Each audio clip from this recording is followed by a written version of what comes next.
Hey everybody, Adam here with the etrailer. Today we're taking a look at the Swagman RV bumper bike rack. So this is the 2 bike configuration, but there's also a 4 bike configuration that you can get. Just figure out how many bikes you want to get to and from your destination and choose accordingly. What we need for this rack to work is a bumper, of course, but we want to make sure it's a continuously welded steel bumper, and it's going to fit either a 4-inch like this one or a 4.5-inch. One thing you kind of need to take into account is if it's going to work with your bumper. So some of these bumpers are actually underneath your end of the camper. So from the top of your bumper to about 3 inches, you want to make sure you have that clearance, because if you don't, you're not going to be able to do it. So we actually did it on the camper over here and it didn't really work. So I just wanted to let you guys know it might not work if you have a bumper like this. This one checks out. It's a 4-inch by 4-inch square bumper, steel, continuously welded, but as you can see, we can't really get that hardware on there because there's not much of a gap here.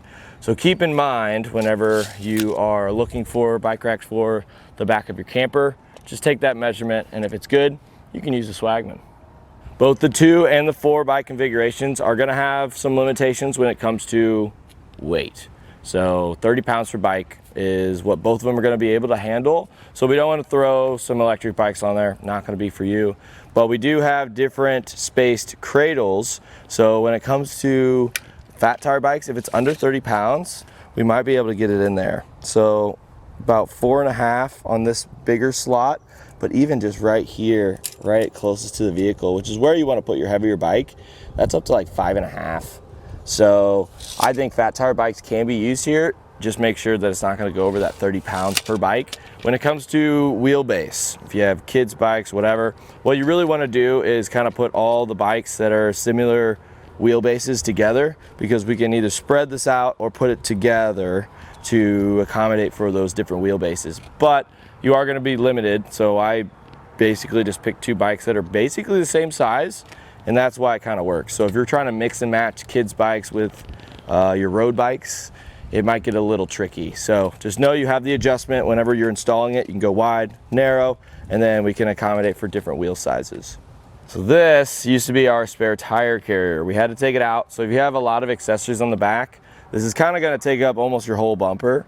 So keep that in mind. If you have some essential stuff on your bumper and you really don't have any other place to put it, this probably isn't going to be the best option for you, but it is super easy to install. Literally, it's just U-bolts. That's all that really holds it on. It's very, very simple to do. And, you know, just like any U-bolt, you go underneath and you put the nuts on there. All this is included, but you will have to provide your own tools to tighten it all down. But that's basically all it is. And it's super, super solid. Very, very solid on the bumper.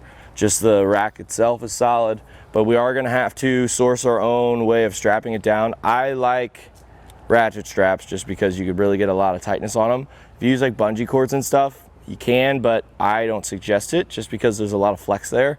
But as you can see, these bikes are upright and there's hardly any play at all. So this is going to be a pretty stable option for you, because on the back of a camper RV, there's a lot of different bumps and stuff. You're going to see a lot of movement back here compared to just behind your car. So with this, that's very, very solid, and I'm very confident that this isn't going to go anywhere. Our center pole here can be used as just a little rest to kind of get your bikes rested up, and then you can strap it down from that. I actually have it to where my ratchet strap's going through the hole at the top of that post, and the way I routed it down, it's actually putting downward pressure on our bike. So that's what you kind of want to do, because that's really going to get you that really stable bike, as you can see right here. So kind of have to play with it. I'm going to do this next time, so I definitely recommend kind of figuring out exactly what straps you're using and how you're tying down your bikes and which bikes you're using, just to make sure you know exactly how they go on, so you don't have to spend a lot of time for the first time right before you go on your trip. So if you have a bumper on your camper already, this is going to be a really cost-effective option to get a bike to and from the destination. If you don't have some, we have some here at eTrailer. Whether you're using it for a spare tire carrier, a hitch, or just a bike rack like this, it's going to be very clutch to have a bumper on the back. And with this, I kind of like it just because I don't have an RV approved bike rack. There's not really a whole lot that are RV approved.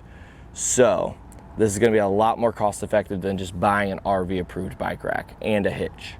And that'll do it for a look at the Swagman RV bumper bike rack.